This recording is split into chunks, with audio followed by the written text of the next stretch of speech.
estate, meaning what is images, how much of it must be text, how much of it must be a little picture that enhances, how many words do we have to put on our screen, sentences, content, text versus images. So you're going to look at all of those. Now, this is a PowerPoint. This is a slide, obviously about shapes. And Kaylin, just keep an eye on the chat for me. Is this a thumbs up, or you can react with, I don't think we have a thumbs down. So react in this chat if you think this is a good or bad presentation. Kaylin, if you quick in the polls, quickly launch a poll and say, is this good or is this bad? There's already a lot of responses saying no, definitely not. It's not a good one. Yeah. Who can type? The background is busy. Yes. Why? Yeah. You must. I would like to know why it's not a good presentation. Yeah. Busy background. Yeah.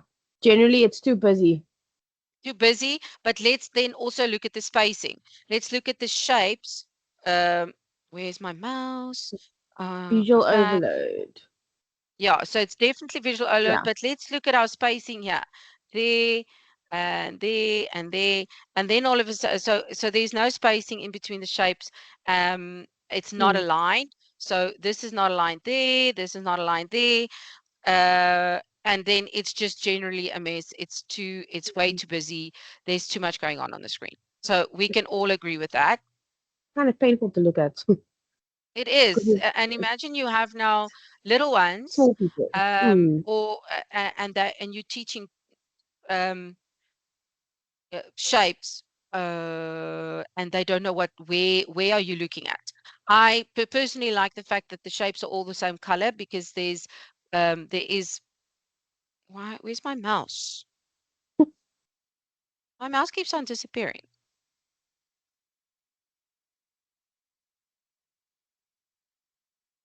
Let's just try again. Good grief. Okay, there's my mouse. Right. So too busy. The alignment is out. And for us, the foundation phase teachers, I am particularly a stickler for the right font, especially in the early on grade 1, 2, and grade 3. You can start playing around with other types of fonts, but I do truly believe that we need to stick to the right font, grade R1, 1 and 2. Okay, so too busy. Now this one, hands up, thumbs up, thumbs down. What's going on here? Is it good? Is it bad? Sure. It's busy. What's the reaction in the poll? Who can tell me? Everyone do you guys think? It's bad. Yeah, but what do you guys think?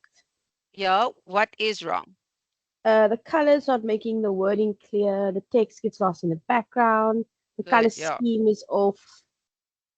Can't see the information. Very busy. The alignment's off.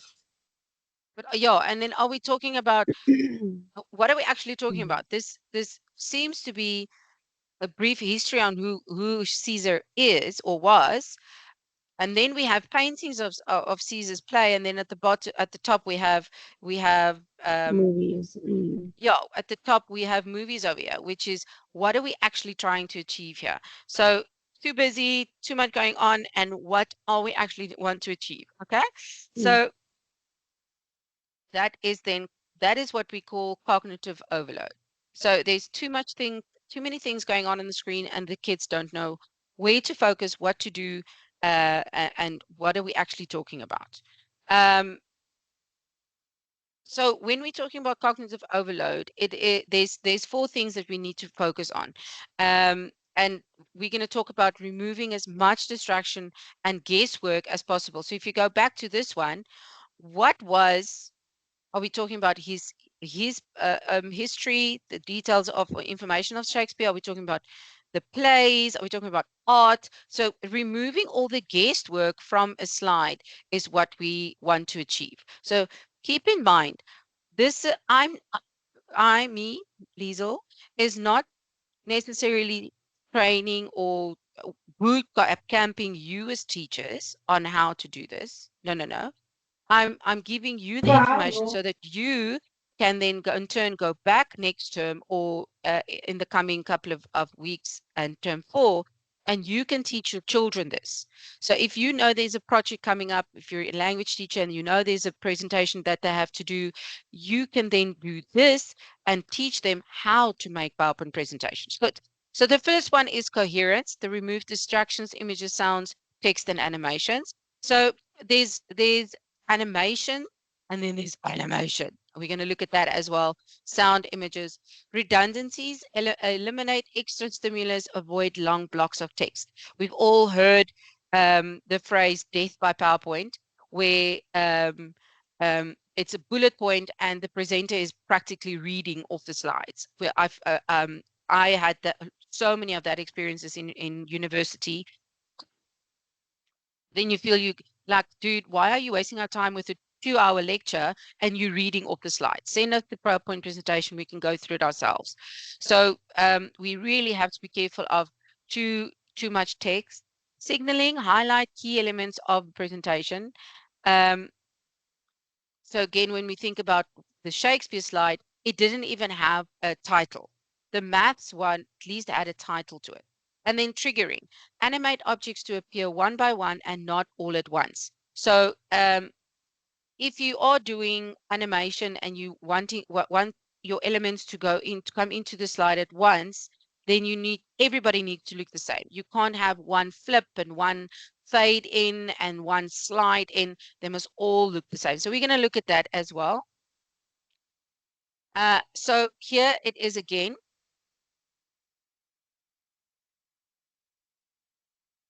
So now we say what was the issues. But if you can look at my animation here, I have one animation. So I have the slide and I click it, and here is the next slide. So we already said what was wrong here. The coloring is wrong. Are we doing movies? Are we doing painting? The title is too small. It's just generally a bad presentation. Now this one is a little bit better, right? There are still a few issues that I would want to address, but I love the background. The background's a bit is interesting. The blocks are clear. Um, there's one image of him. It's not death by PowerPoint. And what I would like to change is the spacing in the block. And you can see here, the spacing is a little bit better. But that is definitely one thing that I would fix. And we have to be cognizant of the children in front of us and our children who is a stickler for detail. We have those type of people who see detail, people who don't. And my rule of thumb, have everything in the middle. So if you have a text box, align everything to the middle. And everything must be balanced. So you can't have Shakespeare's image here and it's small in the side and 3 little blocks here, and then that's what we're talking about real estate. So in your the slide that you have, are you using it optimally? Is there something in every little space but not overcrowded? Okay, so this is definitely a better slide. And then there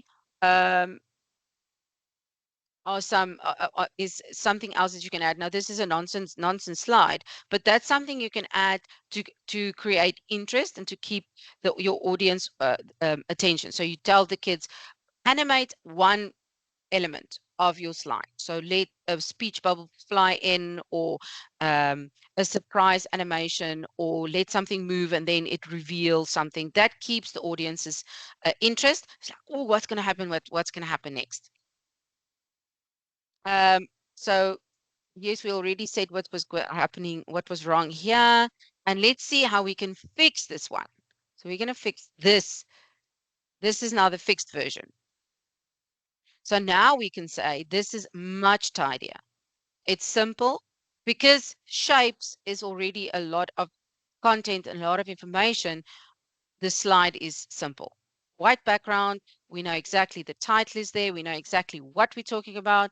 The color and the word is color coded.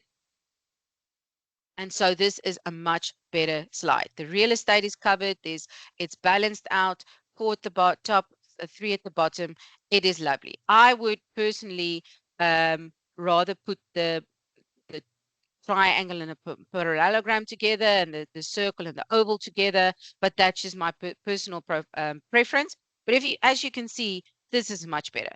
You don't go, ooh, what am I looking at? You actually, ooh, okay, this is easy to understand, right? Now, this is what we talk about when we say death by PowerPoint. This is a teacher trying to cram all the information onto one slide, and then things go missing. This is when it happens when the teacher starts reading off the slide. Remember, we need to teach our children that you are the content, you are the context, you are the material that you want to train on. And this is what we as teachers also need to remember. Your slide needs to have as minimum information as possible. Keywords, highlighted words, you fill in the rest. So even if you just have an image of Shakespeare, your learners must be so well rehearsed in what they are going to say that they uh, they can work off of just one slide of Shakespeare. And then as they talk, there's another image coming, there's another image coming. Um, as you can see, also I have morph transition in this slide, and everything comes in at once. Now you can have this one at a time, then again, they must look all the same, right? This one is another bad one. Um, we have weird clip art in the middle here. I've lost my mouse again. We've got weird clip art in the middle here. Then we have these funny little images. We've got arrows going across the screen. So it is just, it's nice and bold and clear font. It's very little words, but they still, can we commit to an image type, right? So are we doing watercolor images? Are we doing clip art? Are we doing um, what style of images are we using? So we have to really, really look at that. So the bottom line in presentations are that um, there's tremendous value in enhancing learning and engaging in consolidating and focusing the learner's attention. So what do we want to achieve in every slide? And the presentations do not work if they attempt to substitute the teacher and the textbook. So it doesn't help if your learners take the textbook, they take a screenshot and they put it into a slide and they present it. That is not a PowerPoint presentation.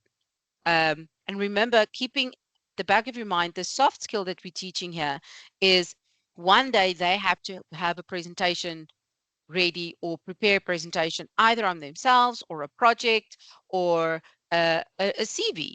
And this is important because they can't copy and paste their CV and put it on the screen and say, Bob's your uncle, there's a PowerPoint presentation.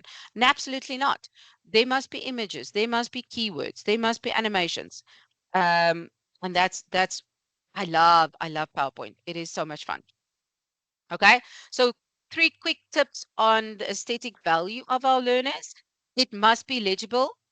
So font size must be 16, but 14 is even better. I wouldn't go smaller than 24. Sorry, 24. I wouldn't go smaller than 24. 16 is a little bit small. Easy to read font and plain backgrounds. As you would remember this one from Shakespeare. This background. It is an interesting background, but now what we put in front is now not busy. So if the text boxes were also a texture, that would have been a little bit of pushing it with the busyness of the slide. But background is busy, so everything in the front is then in a monocolor, or just very simple, right? Okay. Then the consistency. Um, Consistency is key. Like you've seen now across our boot camp, we have one general theme of what we are running. And you can play around with that theme. You can play around with the color scheme, and Canva helps brilliantly with that.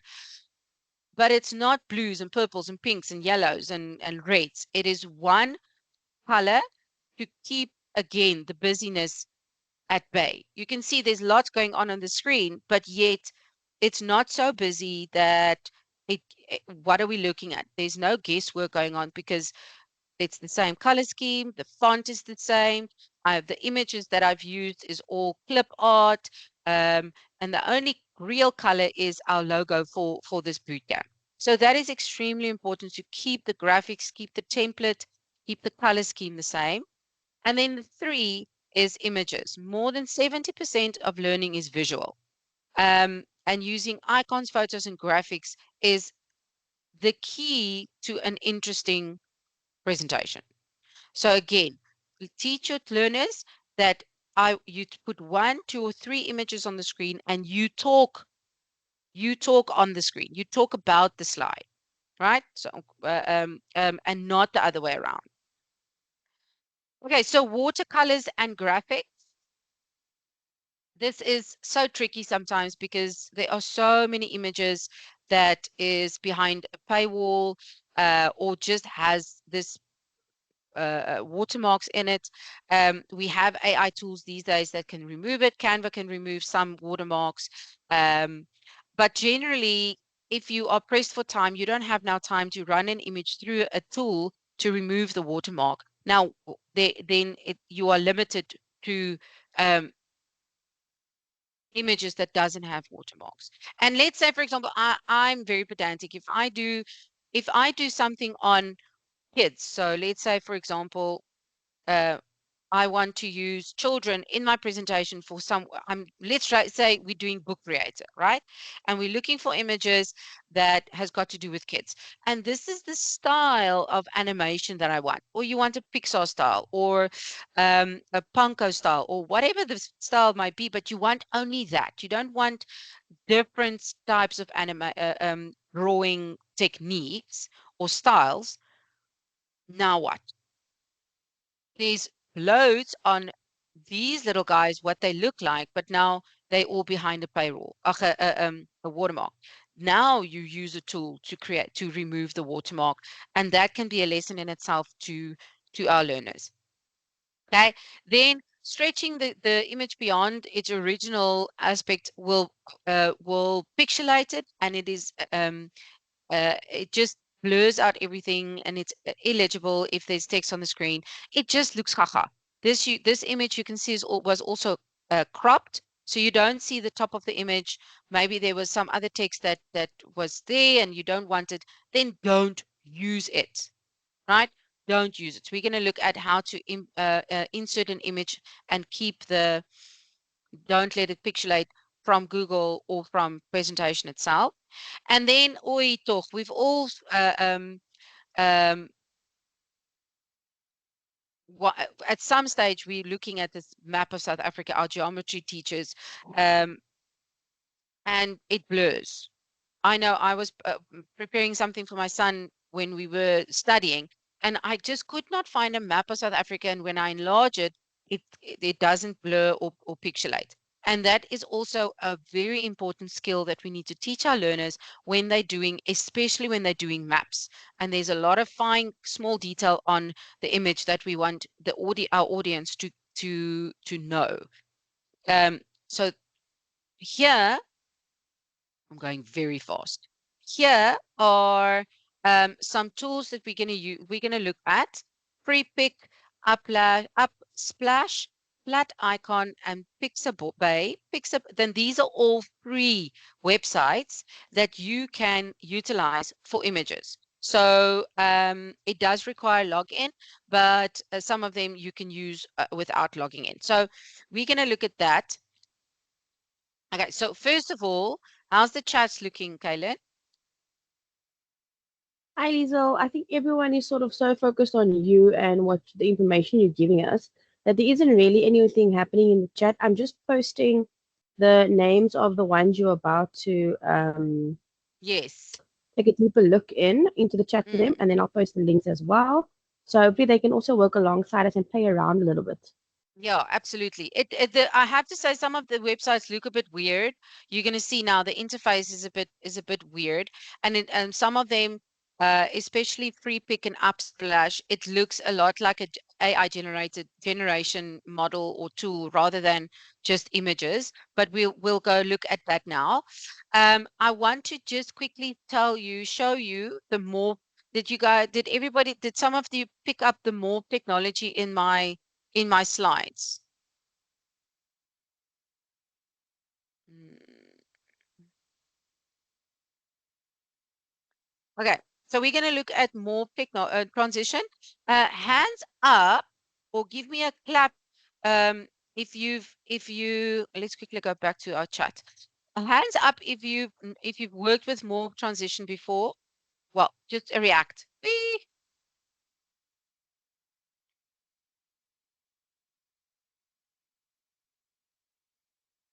Yeah, less is more. I like that one. Okay, so we've had Mm. a few teachers. Okay, Arifa, I see you. Thank you. Right. Excellent. So morph transition is it's not animation. If you are familiar with PowerPoint, the animation bar gives us these little stars, and this is not anything new. So if we want to, for example, take this this little image of mine and I want to animate it. So I want it to fly in or do a funny thing or turn. This we know a lot of presenters, especially when they do a lot of text boxes, they let the text slide in or bullet by bullet, and then we know we go to the animation pane. I always say, okay, which shape and does what and the time lapse and so on. But there's an even better way to do this. So I'm going to talk about more transition, and we are going to look at all of these cool tools over here. So if you are able, switch to your mobile phone on Teams or another device and open PowerPoint. Canva can also do it. I have yet to discover this on Google Slides. I stand corrected though, but I haven't seen it on more transition or any kind of transition in slides. But to be honest, I'm not very well versed with slides. I prefer PowerPoint um, as a tool. Okay, so let's take this slide and let's say, for example, I want it to do what it did. So I'm grouping them together. So let's just go to the presentation mode again, and I want to group it together. So there they fly in, and then I group them and I talk about it. There's no bullet points. There's no then I gave the information. What is cognitive overload? What is aesthetic value? And then I say, okay, then we're going to talk about the setup of our slides. Now these two move to the top. Where's my laser? These two move to the top, and now the next ones come up, and I'm talking about these two. And if I go to it looks like the next slide, but if I click next, then they are going to be grouped together. But if you now go way back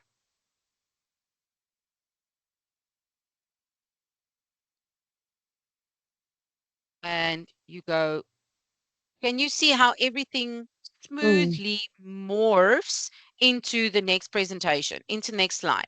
So it looks like it's one presentation, one slide, but it is actually not. It is 3 slides. There it flies in. So if I go to present edit mode, and I just make my slides very big, there you can see that's the first slide, and you can see that my little raindrops are off the screen. They are not near the your slide or your real estate. You know, the white your little page or slide. But then if I go to the next one, now it is there, and you can see these little 2 raindrops are now stayed behind, and the purple and the blue one is on the screen. And then the third slide is where everyone is on. Let's just remove that. The third one is where everybody, all of it is on, and that's my final slide, right? So let's quickly look at how to do that. So first of all, you are going to design. So you're going to you say what you want to do. Maybe obviously I got this off of previous presentations, but even if you want to do your own. So let's say, for example, we're going to change this color um, to, or yeah, we're going to change the shape. Let's make it different colors, right? Make this one. What if we don't have purple? It's now not the best color choice. Oh,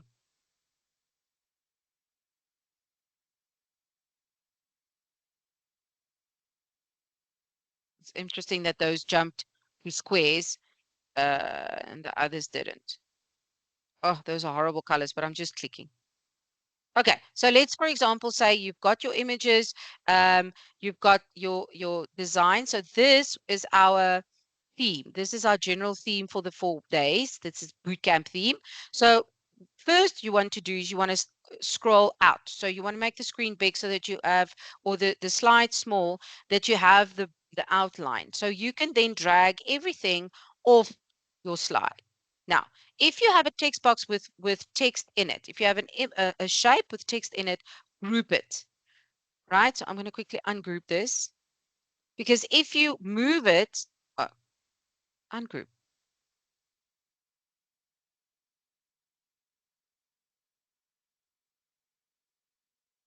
If you move this and it's not grouped, let's ungroup the logo. Let's see if this works.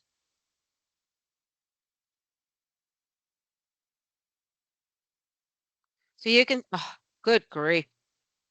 There you can see my image, right? The logo of our evolution. And when I click on it and I say picture format, it's still grouped. I toch. I doesn't even want to ungroup Hi, this Diesel. one. The Yeah. last time when I did it, I sort of like highlighted across, click and drag across the whole thing, and then it you have the option of ungrouping that way. But I don't know if it's gonna. Oh, it doesn't want to. Okay, let's put something new in, right? So let's add, let's just undo. Let's add, and this is also an interesting tip. Please don't add text boxes, right? If you want to work with a shape like this, please don't add text boxes. Rather, add a shape. So you go insert shape, and then you choose whatever shape you want. So let's do the little cloud. Here's your cloud. And this becomes a text box.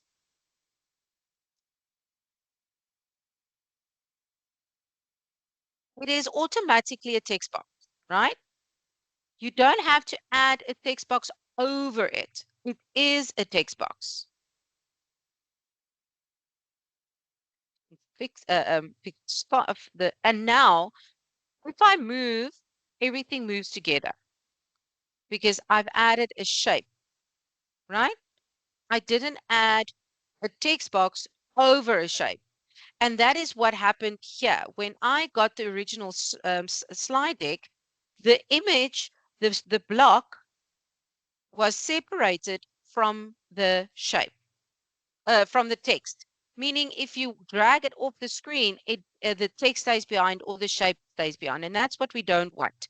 We don't want our, um, we want everything to move together, right? Okay, so now we're moving everything off the slide.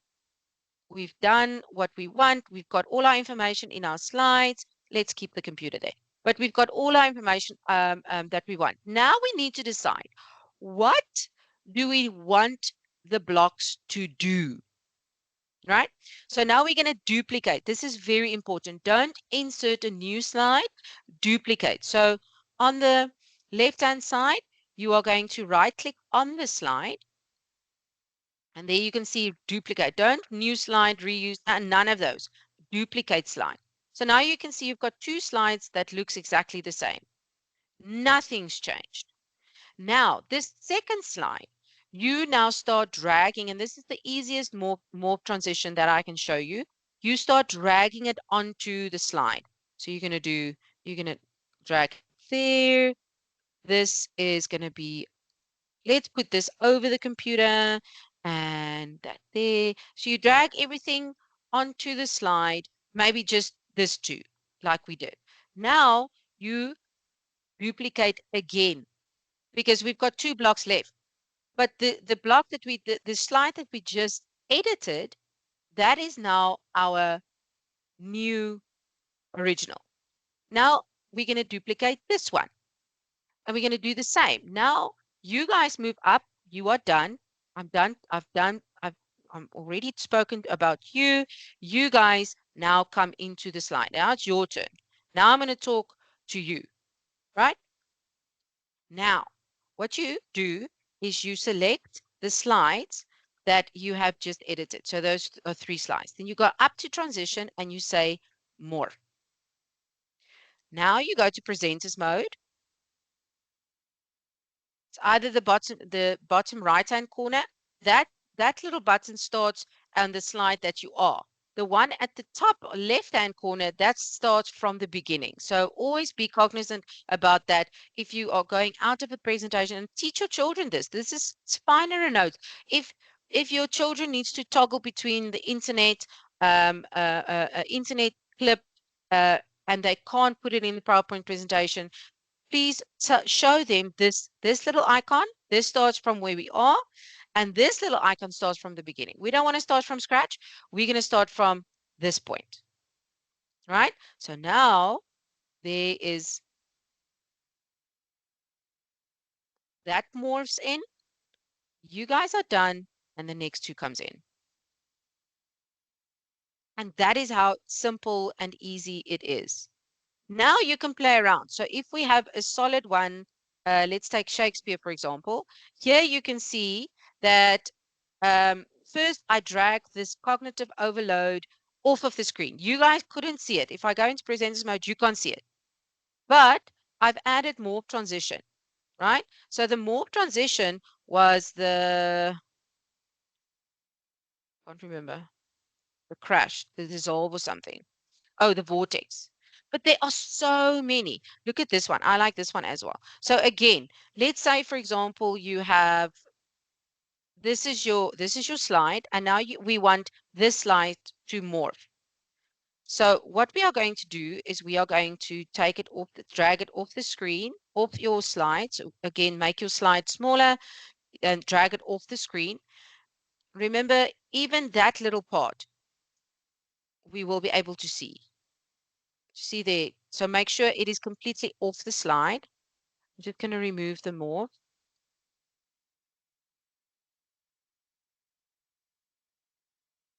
Completely remove it. None.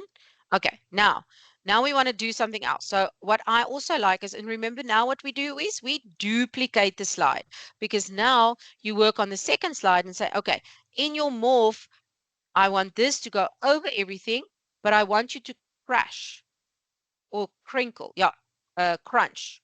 So it's going to look like a paper folding up.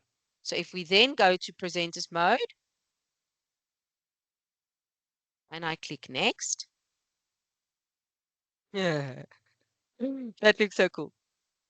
Okay. We can also make it look like a book. So yesterday, the peel is also good. Let's do peel. Take this off. None. The peel. Where's peel? Yeah, so it peels off like a sticker. Okay. So let's check out what that looks like. Oh, it's not so cool.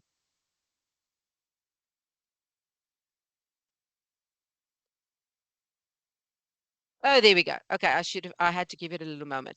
Right. What is very cool, especially when you do let's say, for example, you are making a book on PowerPoint. The kids are creating a book on PowerPoint, or they are doing a project where it is a brochure or something. You even have a book option. So I'm going to completely remove this. No, let's not remove it. So the book page, yes, yeah, page curl. Cool, ne?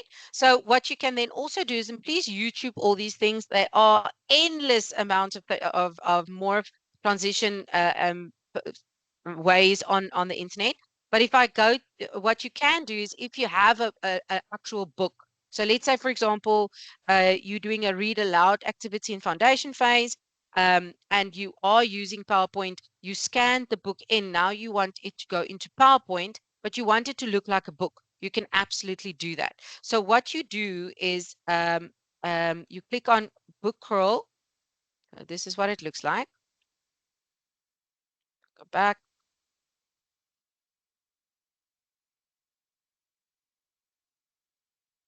And what you then can also do is you can add a shadow in the middle so that it really looks like a book that's curling. It is so cool. Okay. So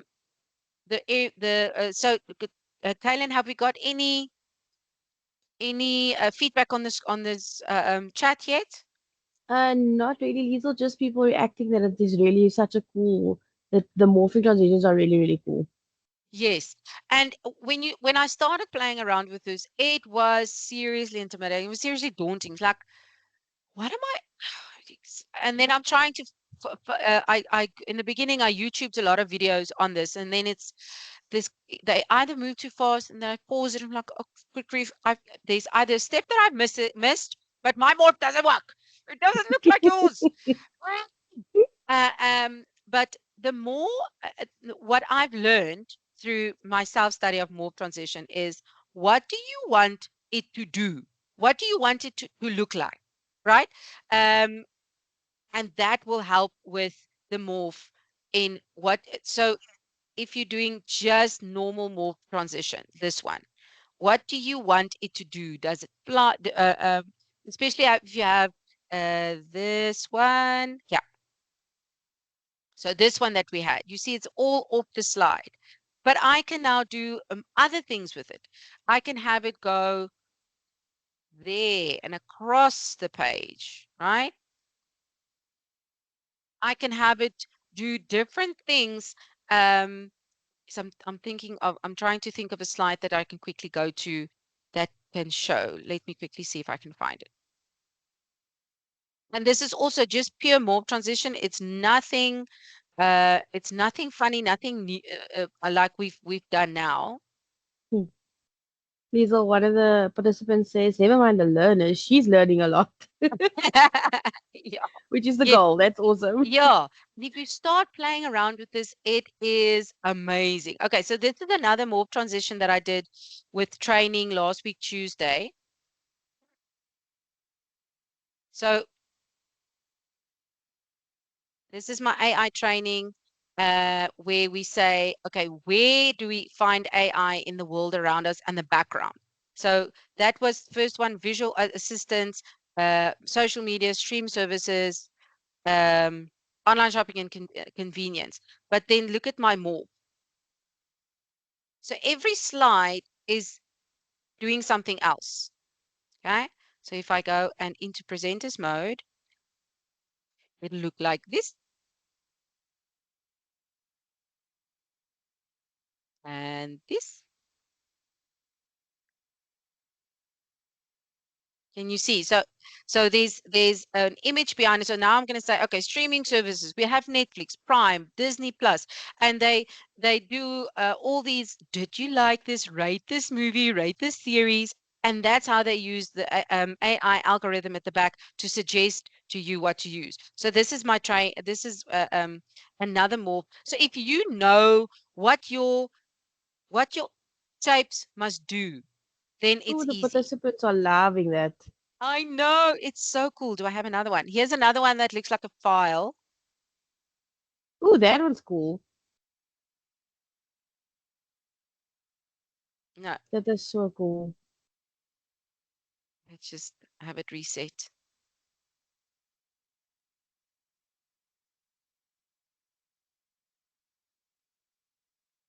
It's actually wrong. This the um it's at the bottom. This one, the morph that isn't working properly. It's at the bottom, and then this pages comes up from behind it. So this one is wrong. So if we can edit this one, let's edit this one. So let's go play around with this one. Let's fix it. Okay, so if I go to the slides, I delete all of them, right? Because I'm working with this slide. Oh, okay. Undo quickly. Let's delete that one and delete that one. Okay, so here's my original slide, right? So now what I want is I want all of these off the screen. So behind it. So you just move the images. Guys, this is normal text boxes. Shapes. It's not images off the internet. It's normal insert shape. There's a block. It's and then you round the edges. Okay, so that's my first slide. Now, what do I want it to do? I want it to come up behind it one at a time, like this. And the next slide is going to look like this, and so on. Right? So that is what I wanted to do. So now again, next step is duplicate the slide. Where is it now? Duplicate the slide. Duplicate. And now you go. Right. Now the next one is you come up. Okay. Again, duplicate the slide. And now next one comes up.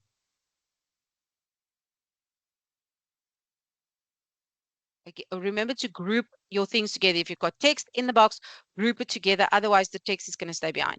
Now, duplicate. And the next one comes up. Okay. Now, let's morph. There. Sounds like Power Rangers. Moving time. And we go transition, and we simply go morph transition. Right, let's see if it works. Whoop. I love morph transition. It's morph. Right, let's start from scratch. We can actually move these down so that we don't see them. See the papers coming up behind them. And if you are working with ClassPoint, always keep in mind that your ClassPoint toolbar at the bottom will be visible here. So please always keep in mind not to put text or images in this little, 1 centimeter of your slides. Okay, so let's see if the morph transition works. There, there, and there. How cool is that? And And that then, is how so simple it is. Mm. Lisa, I also have a question now. So let's just say, for example, like my brain's running while you're. So if we wanted it to sort of morph it back down, like if we wanted each piece of paper to appear and disappear to give each one its moment to shine, we obviously would duplicate and repeat the process. No, no, not necessarily. So let's start again. Oops. And undo is your best friend, ne? Okay, so there's my original slide. So you saying you want, let's just remove the morph. You want one to come up and down and up and down. Yeah, so sort of like each folder's piece of paper Yeah, will come up, have its moment to yes. shine, and then go back down. And then the next one up, Okay, have its moment, and then down.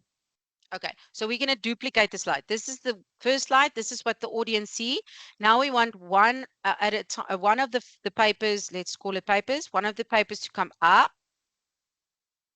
Okay, we duplicate. Now you're just going to have a few more slides. Mm, Duplicate. And now you can let this come back down. down, or let's say make it go up. Ooh, that's a nice idea. Like shoots out of the, yeah. Okay, and then this one comes up.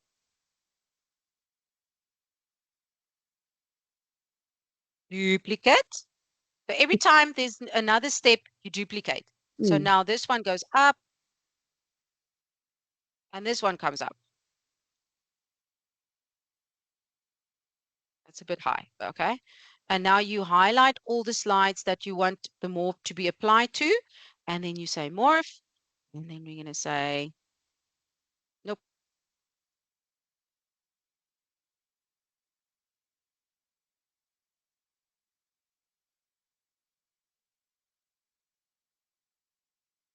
Right, let's see. Here's the first one. You go away, you come That up, is so cool. you go away, you come up. That's so, so cool. Very cool.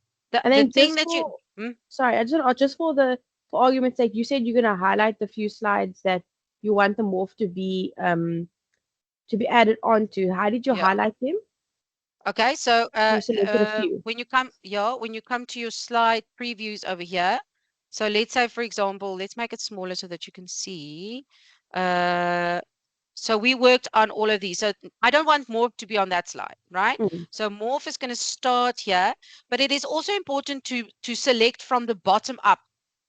That is very important. Select, if you want the morph to happen, select from the bottom up, not from top to Mm. bottom. That's one thing that I realized, the step that I'm missing.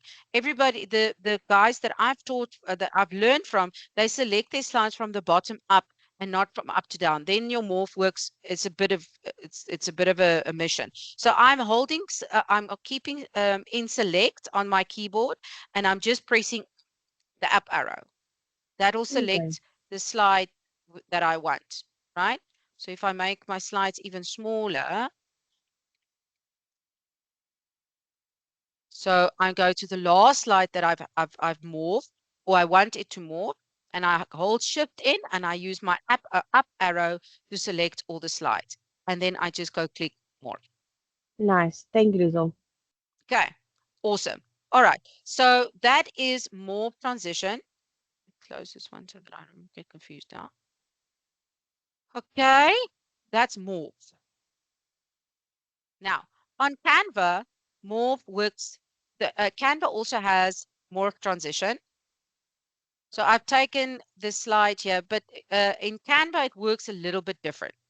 Um, so let's say, for example, I want to, where's an image? So I'm going to again duplicate. So the interface works a little bit different, but the idea is the same. So again, what do we want the image to do? The character, the shapes and my image and the elements on my slide, what do I want it to do? So first of all, I'm going to go to this slide and I'm going to duplicate. And now it works exactly. No, I'm not going to duplicate yet because I haven't done anything.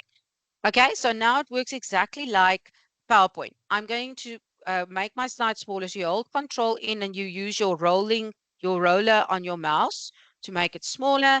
You're going to drag this element off the screen. Rizal, just a reminder, you got 30 minutes. What? Yeah, Oh. Okay, so 32 I'm going to be to, exact. okay, so morph works a little bit different. You're going to go to animate. And then you've got this little bee, right?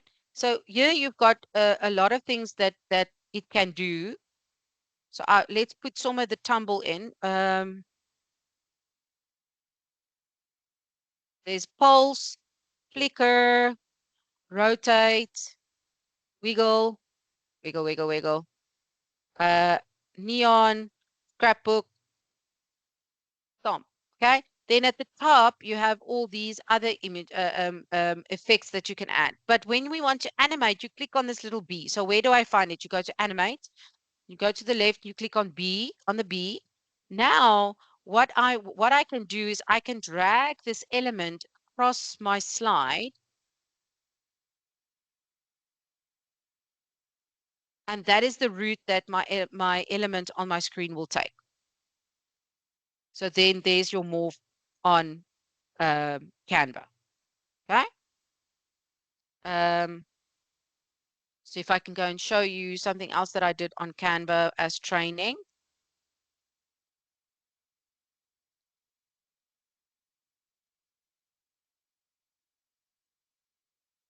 Where is it? Okay, so this one. Check this one out.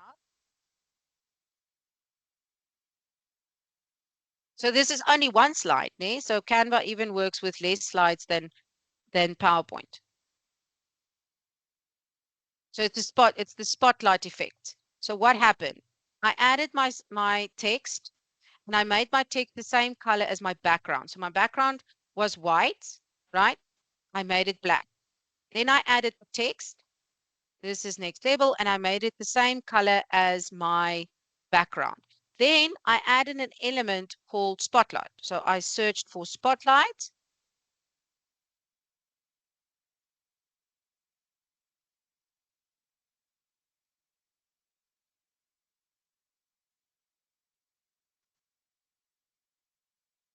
Okay, see all, and I added this one. No, well, doesn't really matter. But now I send it to the back. So you right click on the image and you say send backwards.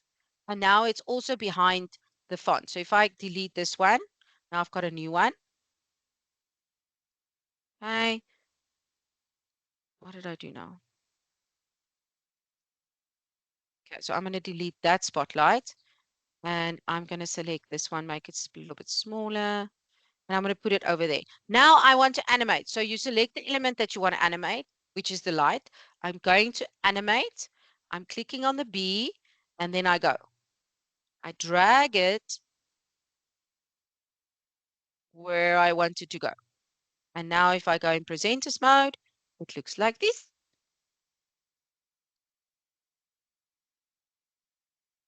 How cool is that? Okay, so that's more transition in Canva. Um, did you also know that you can turn your cell phone into a clicker on Canva? Can I have a what? Did you know that, Kaylin?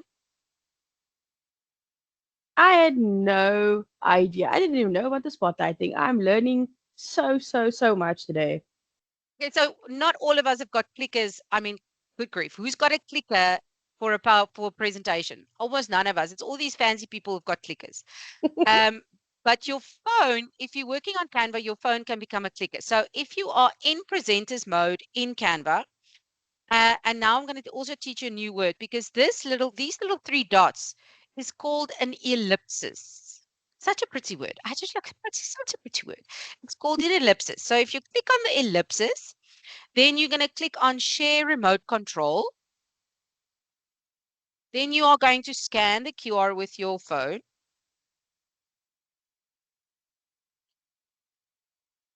Open it in Canva.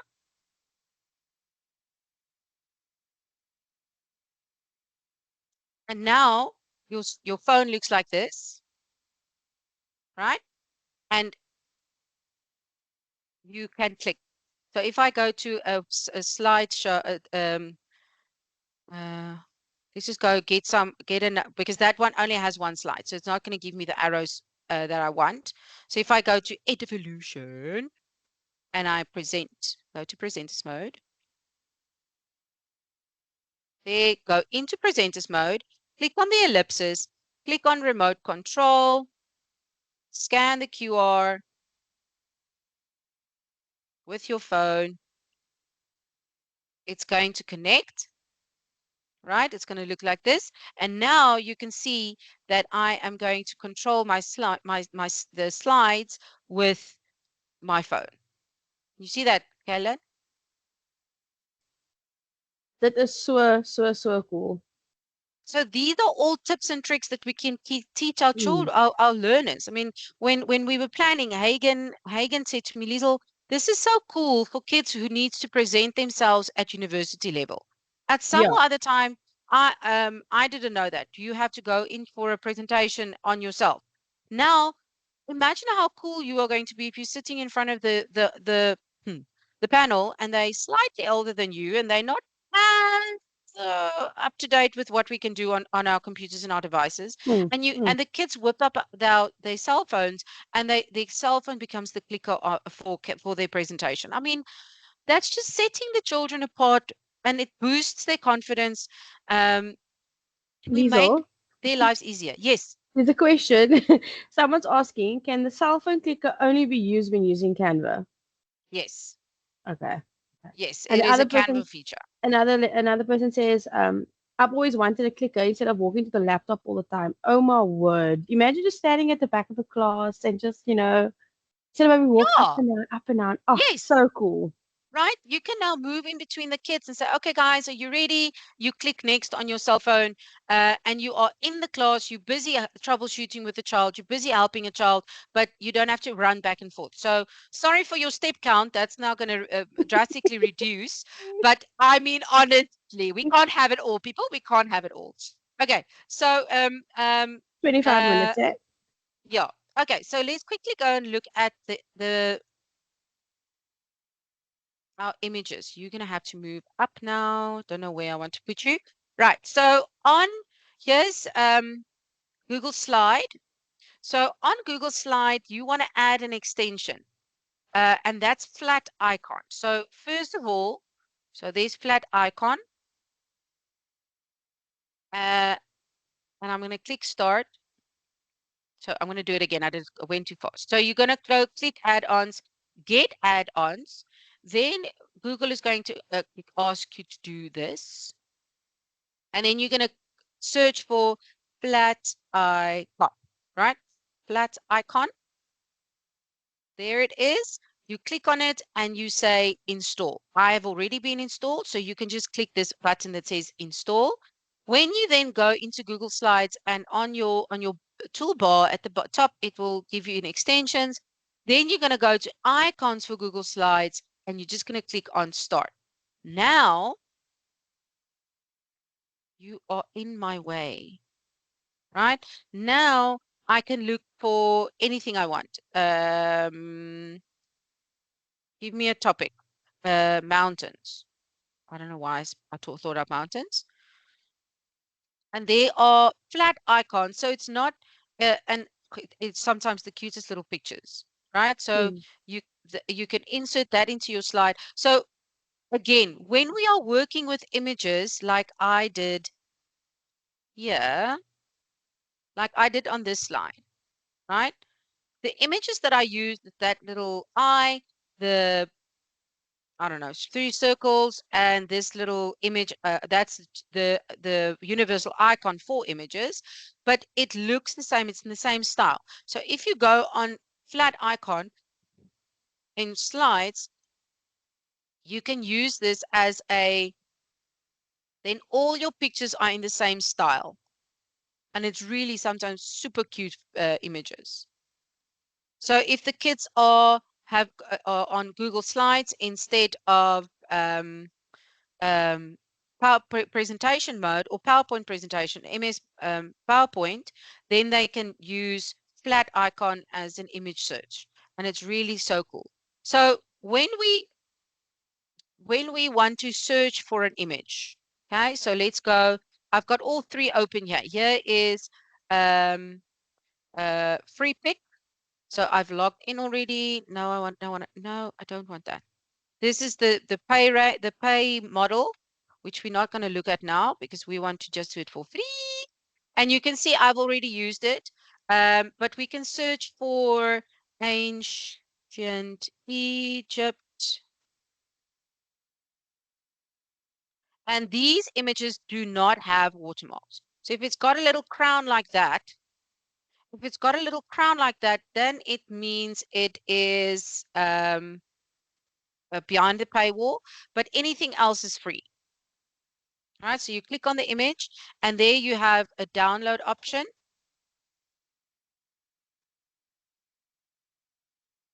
Oh, you can even now remove background. That's new.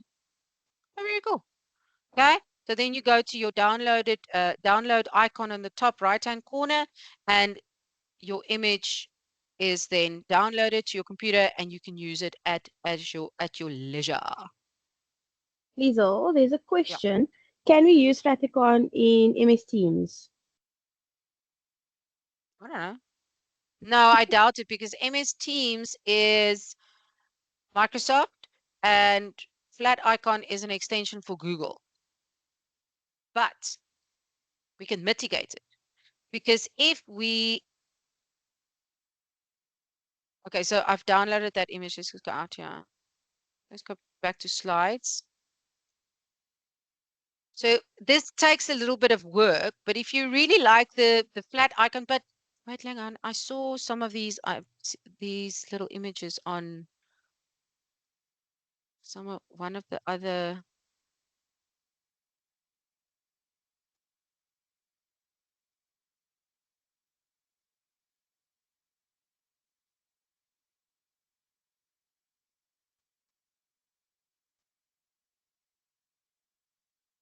Nope.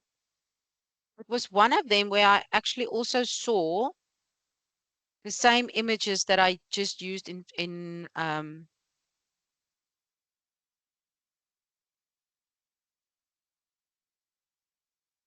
but if you can't find it's the exact same clip art or flat icon, you can right click and say save image as. And then there's another question. Can it be used in Word? Yes. So you can copy let's see, we can copy the image, go to PowerPoint, remember, all Microsoft products works together. Excel, PowerPoint, Word, Publisher, they all work together. But the integration between Google Sheets and Microsoft PowerPoint does not work so lekker. So what I've just done is I've copied this little guy. We've got a brainwave, we've got a brain spark. I've gone back to my PowerPoint presentation, and I can now go and paste it into my presentation. See it? So that is one way to use flat icon um, as kind of integrated.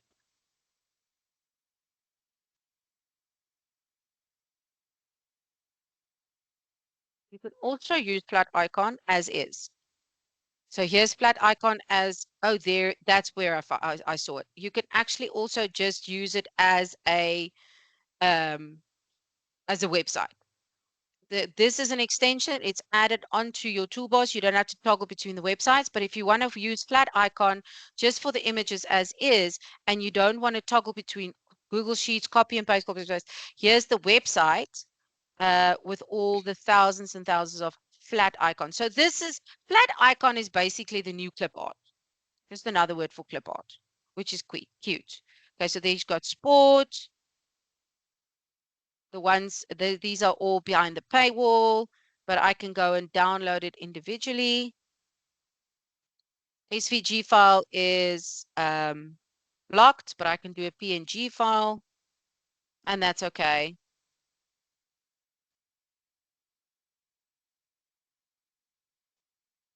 Okay, it's taking now very long, but that's you can use flat icon as the website itself.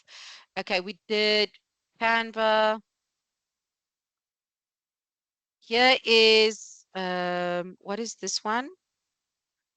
Upsplash. This is Upsplash. So here at the top, you get wallpaper, nature, 3D renders, textures, blah blah blah blah blah, and all the categories that you want. This is what the website looks like. So if we're gonna go ancient,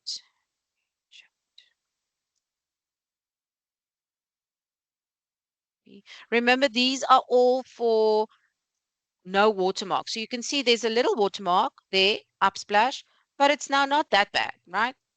It's not completely horrible. Like a Shutterstock that has the watermark splashed all over. Oh, I like this one. See if we can download this one. Download. Say thanks.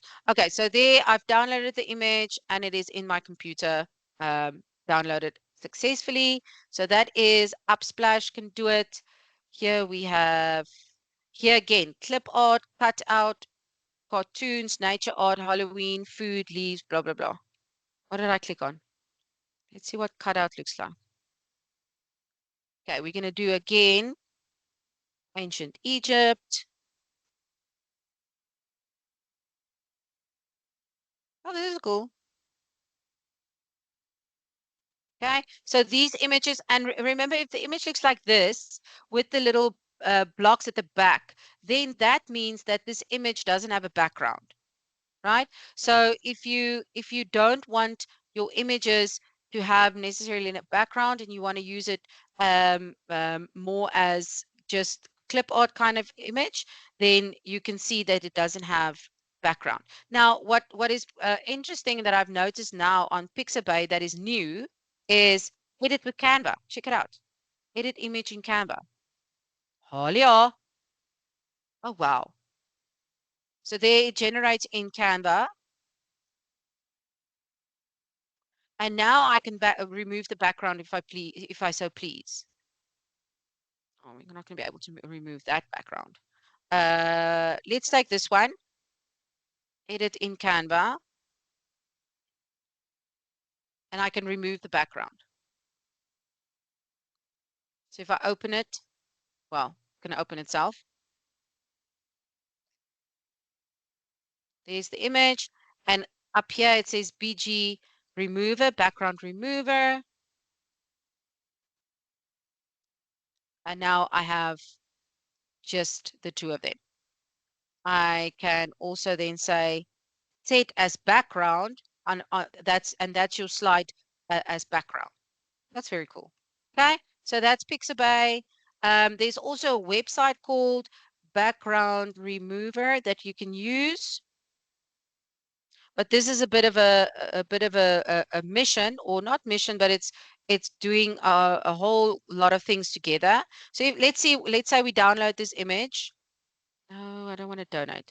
We download this image, we go to background remover, and we click on, this is free, and I'm not even signing in at all. So I say upload image, upload image. Yes, I know, I want to upload an image. And I go to my download folder where we've just downloaded that. Let's hope it's this one. There we go. So now I can remove the background with this. And then also create design in Canva, add effects, erase and restore, and add the background. If I'm happy with this, I click download and I can use it now wherever I please. How cool is that? Okay, what's the time? Okay, 20 past. Okay, so now let's say, and this is on Canva. Let's say your learners wants a background or a color scheme. So when you go, this is very cool. When you open a new browser, you can say ancient Egypt color palette. I wonder if you tell me if you knew this, um, Kaylin. So here you have a palette, right? So I've Googled for ancient Egypt palettes, and I want to now let's take this one with a little bit of more colors. I right click and I say copy image. I go back to Canva and I right click and I say paste. And now, guys, look at this. I right click on the color palette and I say apply colors to page. Oh, that is so cool. Now when you have different things, when you have different you have a heading and a logo and a text box, they will all jump into different It'll be colors. cohesive. Yeah, it'll be so Yeah. cool. That is So so cool. yes, so you stay with the same color scheme. And now when you go and say edit,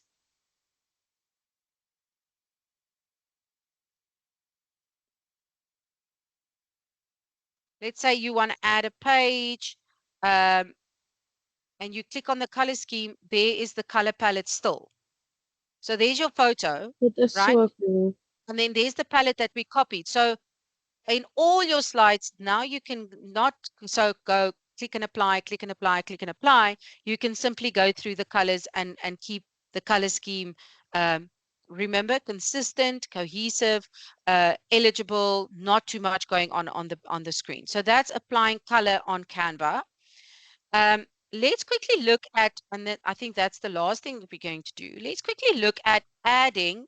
So I'm going to just insert a new slide. And I'm going to keep with our theme, copy and paste. Right, so I've done that, but now we want to insert a picture. Now remember what we said here, how the kids add pictures wrong, or sometimes we even do it. We either drag it this way, and then we try and do it this way, and the resolution of the image just gets completely distorted, right? We use the middle buttons, the little dots in the corners, not the middle ones. Those we leave alone. The ones in the corner, then doesn't matter what you do, you're gonna, well, no, not that way, but you're gonna keep the resolution easier if you use the corner buttons, right? But it is extremely important to remember where and when. So if I have downloaded images, that is the best advice. When you start a presentation, go and look for all your images. Yes, in while you're busy, it might think, oh, wait, I want this one.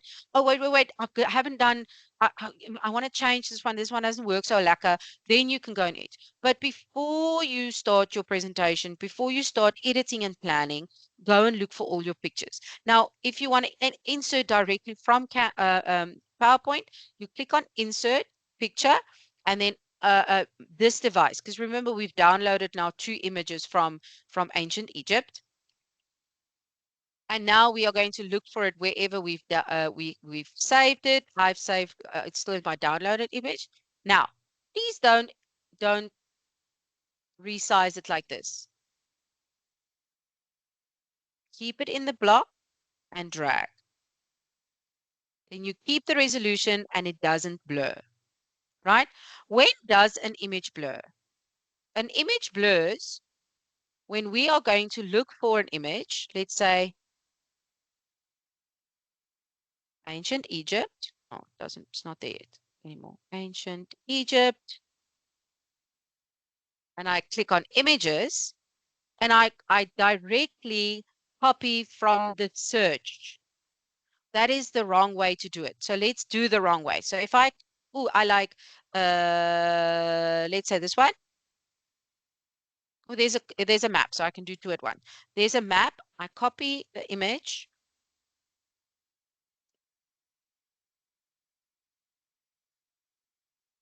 And now when I drag it bigger, look what happens. Mm. See, it's all blurred because I directly copied it from this search. How to mitigate that? You click on the link, you open the image. If possible, here, can you see now it's not blurred anymore? If in any way possible, you go to that website, because remember, then you can also credit the website where you got the image, which is very important if it's not a free website. So this is not a free website. So we need to credit these people and say, where did I get this image, right? So you go and search for your image. Sometimes it's not here. There, no. There, no. Getting excited every time I see a map. Where is it? Isn't it that one? Yeah. No, Yeah. yeah. Okay. Now it's in the website. Now it is more the original image than a third party image, right? So Mm. if you Google it, it's a third party image. This is more the original. You copy it from here or you save it as, but you copy it from here. When I now go and insert it into my slide, ta-da, doesn't Lot blur. better. Mm. Yeah. So let's do the other way again.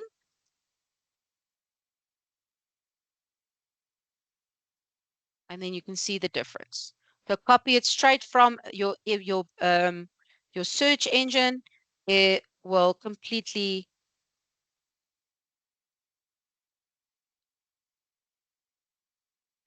There's the other one. When I drag it, there. Mm. Okay. So that's how you mitigate blurred images. And then this one is more the original. You credit it image found on timemaps.com or whatever the case may be, but do not let the kids download it from here, right? What is always the safest is we're going to add images online directly out of PowerPoint. So if you open in click on online pictures, then you're going to go, this is powered by Bing, so it's Microsoft, and here you have a whole lot of categories already which you can go and do, but we're sticking to our theme. And these images won't blur. They will not blur. It's very limited. You can see, I don't know how, shame, I don't know why this guy is associated with ancient Egypt, but okay. So there's a map. There is the credit already. So you are okay to the credit is already there. If you don't want it there, then you can simply remove it. But then there is your image, right? So that's not a very clear, well, it's not going to have, doesn't have any writing on it, but that is much, much, much better. Okay.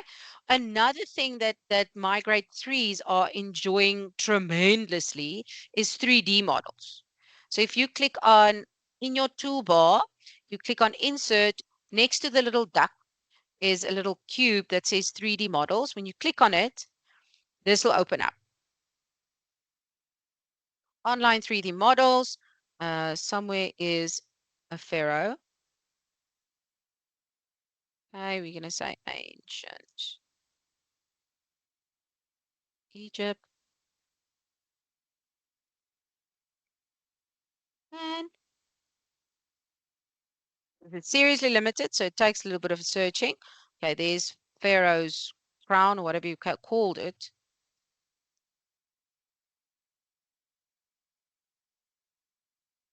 Okay, so that, and now it's 3D.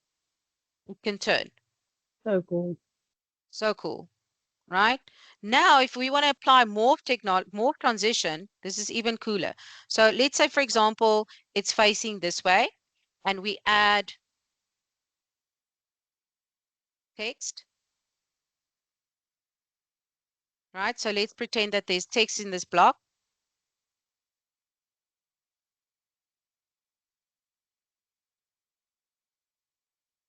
Just make it bigger. I literally just slammed on some keys. Okay, now I want to morph. Let's morph it quickly. So what's my first step? Duplicate the slide and move my elements. So now you are going to move, you're going to move this way, you're going to move this way, and you're going to turn that way. You're going to now face every time you're facing, so it seems like it's looking at the text box. It's a That's bit so more. cool. Okay, now I'm going to duplicate again. And now I've got another block. Let's just, for the fun of it, change the color. You are going to move this way, and you're going to face my text box. And now I'm more from the bottom up, transition, more. And I go into presenters, no, I go into presenters mode, at bottom.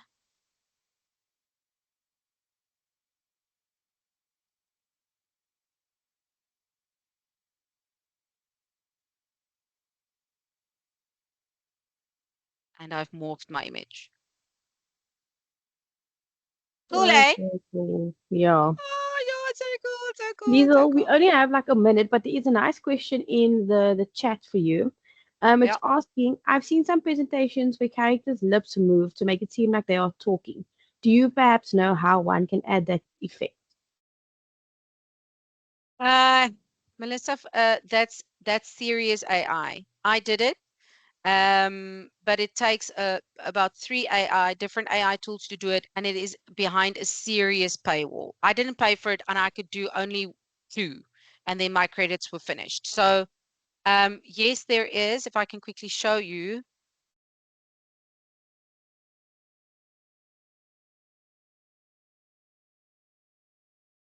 I'll quickly just show you from here, because we did a prank. I'm gonna stop sharing. No, yeah, we did a prank on our deputy principal for her birthday.